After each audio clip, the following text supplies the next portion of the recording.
Hey up guys, what's going on? You may notice from my slightly dejected tone of voice that we've got a bit of an issue right now, and that's injuries. We played Barnsley in the immediate game after the one you just saw, and they injured two of our first teamers. Lee Tower's just come back, thank God, but Jade Vokin's still out for another few weeks.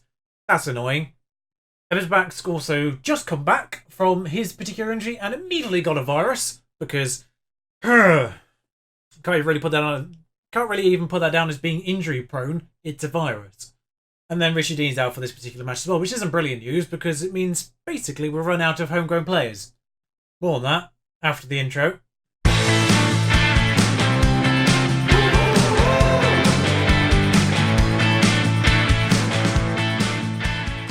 But first, the matches, as mentioned, is 2-2-0s with a 1-0 loss sandwiched in between, which further compounds our problem.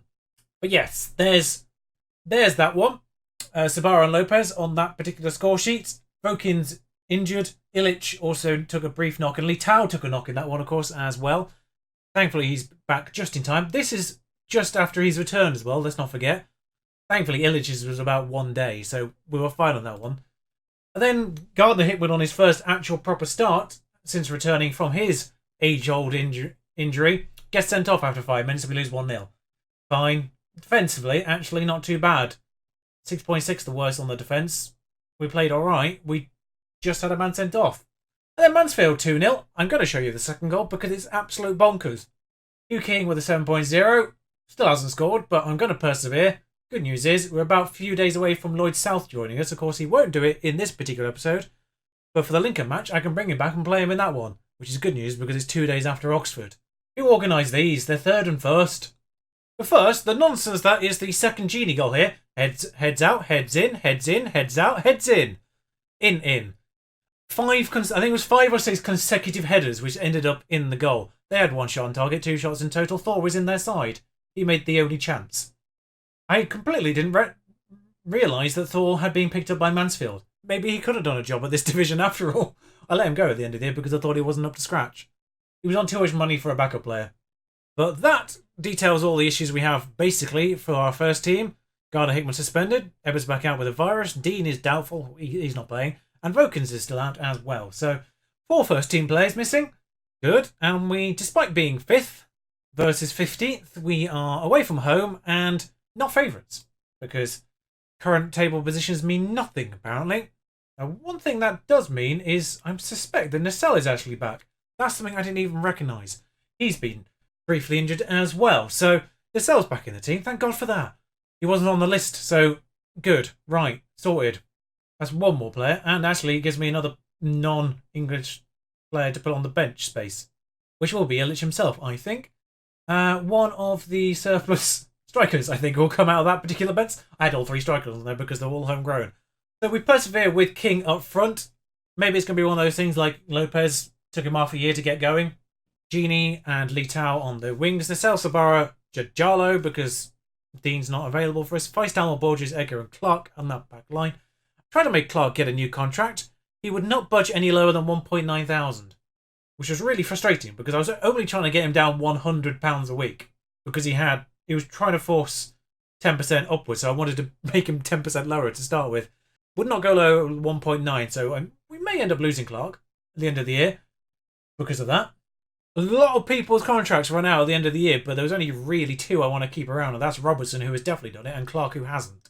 Smallwood, I might eye, just even if we do get promoted, just because he's so good at dealing with every issue, as I mentioned last episode.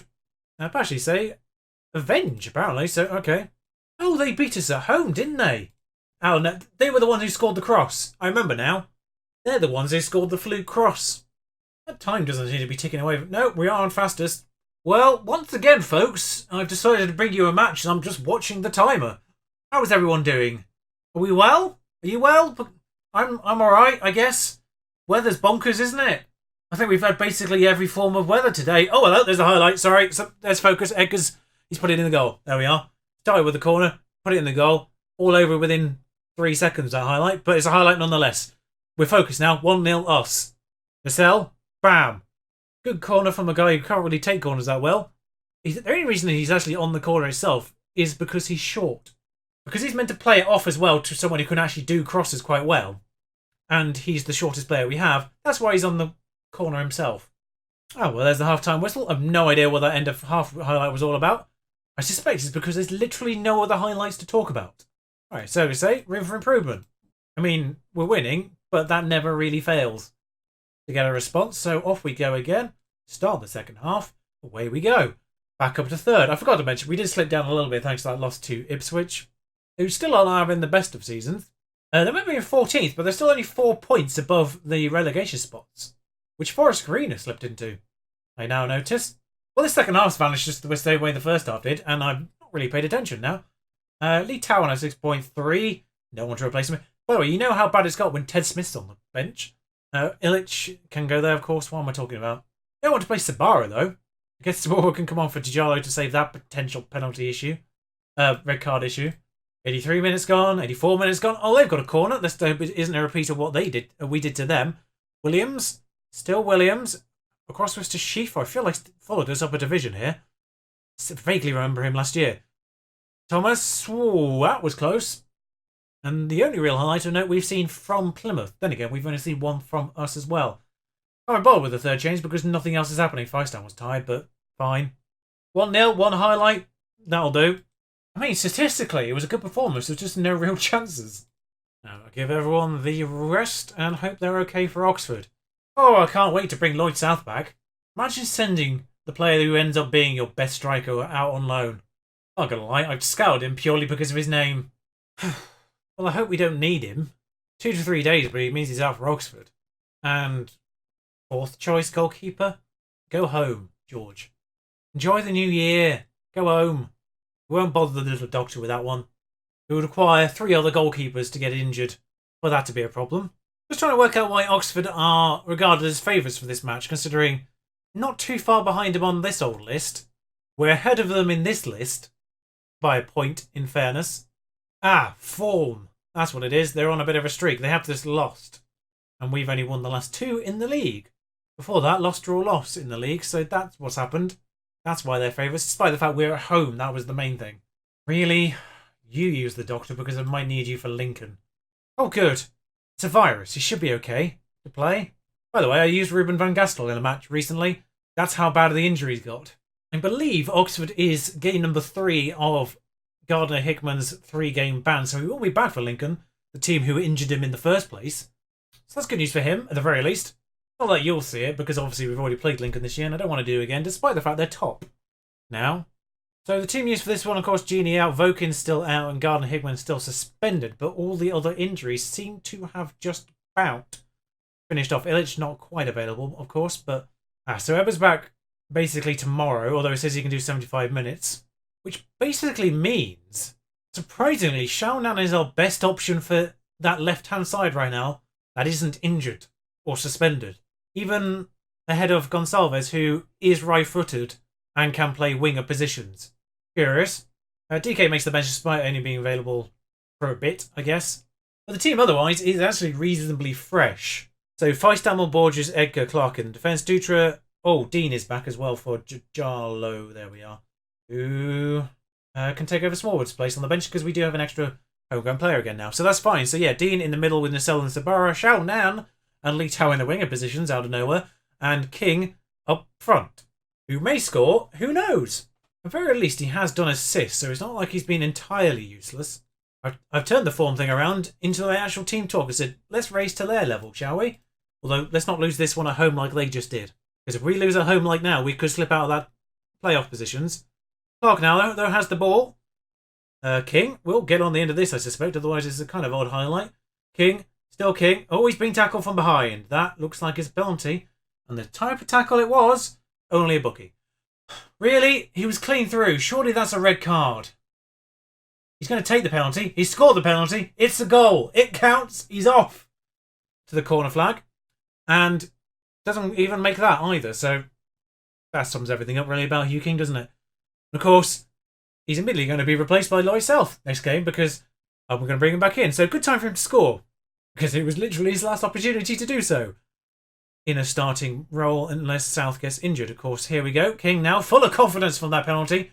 Wow, he is full of confidence from that penalty. He's just taken the entire defence out. Blimey, he is full of confidence. Welcome, Hugh King. Hang on, I've got a button for this. Well, here he is. Hugh King just takes out their entire defence and still going, still going, still going. Hello there. Indeed. Welcome, Hugh King, finally to the party. Nacelle? I mean, obviously they think, oh, Shaunan's decided just to have a crack as well. 3-0. Oh, okay. Couldn't score against Plymouth at home, but, you know, Oxford rock up and it's 3-0. There we are. Shaunan. Blimey! That was impressive in 3D. It was impressive in 2D. But that's a goal and a half. Well, here we are. Now they've got a chance at last. Nope. It's gone back to them. They still got the ball. We are hounding them a little bit. I think this will be a chance for them in the long run. Just moving around still. They've gone all the way back to their goalkeeper, Dewhurst. Moved out to this left-hand side for them. They're still on the ball. I did say it's going to be a chance for them, most likely. Oh, no, maybe not. Nacell's on this now. Could put King through on his hat-trick. Might have been a fractionally offside here. Not going to score anyway. The corner, though. Wasn't offside. It's hard to tell. Nacelle, though. Although he does have Shower's support, who is even worse at corners than he is.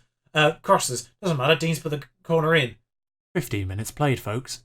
Is this what all those rubbish, boring games that you've been seeing recently has been building up to? This could cricket score. Of course, now I've said that, we're not going to score again. Because that's how it works. As soon as you mention it could be a mauling, that's it, no more goals. Clark, Dean, he's in a bit of space on the edge of this box if he wanted to have a punt at it, but he doesn't. Feistamel, he's done it from there before, although he's going to put the ball in, and, well, it's 5-0. And Hugh King has a hat-trick. And King up front. Who may score, who knows? Despite this being his first goal of the entire season on December the 30th. He's now scored 3 in one match. Thank you, Oxford. Maybe it's going to be one of those things like Lopez took him half a year to get going. Depending on which foot he scored the penalty with, he might have done left foot, right foot header there. Or right foot, left foot header. One of the orders, but he's definitely headed the third one in. A crowning achievement. Oh, I had to get it out eventually. There's the pun. I knew there was one just sat there waiting for me on that one. 2 missed penalties elsewhere. Thank God King didn't miss his, otherwise he may have no morale at all ever again. 5-0 half-time. I'm very unhappy with what I've seen. I love the fact it's still giving me that option. They get complacent, things could turn around very quickly in football. I mean, that would be a turnaround. By the way, balanced. I'm not sure what was going on otherwise, but they seem to have fixed that particular issue. I've very rarely actually been on full attacking this season, and, well, I mean, we're still 4th, so don't seem to need to be attacking quite as much to get anything out of the team anymore. Now, 20 minutes to go. I'm always tempted to let Hugh King score as many as he likes at this stage, but we'll give him a standing ovation and give Robertson a chance to get a goal here. Now it's all about tiredness, really, more than anything. Shaunan goes to right back, and Gonsalves can come on that inside forward role. And here is Shao immediately in his new position on the opposite corner of the field. Lee Tao is going to work a space, no reason. Sabaro, Robertson, Lee Tao is definitely found space there. Not a goal. 4 clear-cut chances now. And out of nowhere, we have... Hang on, is he Cypriot? I would love him to be Cypriot. I have a certain affinity to Cyprus just because of... I've done previous personal saves in Cyprus before. I did an experiment here, which is never going to see a second part because I did do the second part and literally nothing happened. So it was a very boring experiment in the end. Walker, though. In case anyone was wondering, by the way, on that. Oh, we've given them a penalty. And because penalties are incapable of being missed now. 5-1. Yeah, they've definitely skewed it far too far in the opposite direction again now. It's like, no penalties are being scored. All right, we'll fix it. No penalties are being saved. In fact, I don't think I've actually seen one saved since the patch. And Lee Town, all of a sudden now, not on a 7+.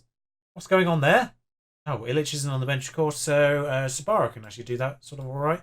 DK comes in here. And, well, that's the end of that one. 5-1. Finally. He has gone 205 minutes without being beaten there. Sabara made his 50th career appearance, full stop. Hugh King scored his first goal. 3 goals. Ended the players' drought, which had previously stood at 838 minutes prior to today's match. He now remarkably has a goal ratio of 1 in about 200 and something minutes. It's still about 1 in every 3 full matches, but it's certainly a lot better than it was before. I certainly say I'm not happy with that. I don't know what happened in the second half, but it wasn't expectable. I'm actually going to say that because we didn't score again and they let them score. They seem to gain focus. End that team talk. Off we go. Well, obviously I'm going to have to rest everyone for the Lincoln match in a day, who have actually just lost. Not that we're going to catch them probably at this point. They are 7 points ahead of us. Coventry in the automatic promotion spot. It is, of course, it feels like we're overachieving. We are meant to be in the playoff picture, so we are sort of serving up to expectations thereabouts. Fractionally overachieving. Something I did want to say, because strictly speaking, at no point have we really massively overachieved. Because the first year we were odds-on favourites to get promoted from the Vanarama North. We were second favourites for the Vanarama title when we won that. We were second favourites for the League One title when we won that. Weirdly, the only season where we did actually overachieve as such was the first season in League Two, where we finished 8th. And we were predicted basically anywhere between 12th and 18th at some point during the season. That was really the only time we actually have properly overachieved by a significant number of positions compared to the season preview and what have you. So, weirdly, it's the one season where we didn't get playoffs or get promoted or anything like that. It's the one that we actually have done way better than we should have. Which is the odd, almost paradox of this series so far. Anyway, we're 4th. Now 4 points clear of Oxford because they were the ones we just beat. So that's good news. That's helped provide a little bit of buffer for everyone in the playoffs for the time being. We do have 29 goal difference. It is the best in the league. So that is working in our favour going forward. Now, next matches. It is a long old haul through January, especially if we get round through the 3rd round. That's a good point. If we get through the 3rd round, the 4th round does pop in around this sort of Saturday the 20th. I think it probably will be somewhere around there. So if we do get through the FA Cup 3rd round against Gillingham, I'll bring you back for the 4th round. If not, probably the last 2 games of January, actually. Or the last one. Depending on transfers, I'm not expecting a lot of activity. We're not going to be buying anyone. Could obviously look at loans, and of course, if we end up selling anyone, then we're going to obviously have to fill in those spots for the time being. But not expecting a lot of transfer activity. So probably just bring you the last 2 of that one. May cover injuries, of course, a little bit more if necessary. So also Doncaster, I don't think we've seen either of those this year. So I will bring you those. Or the FA Cup 3rd round and whatever is attached nearest to it that isn't Gillingham, basically. Until then, ta-ra. All hail the king.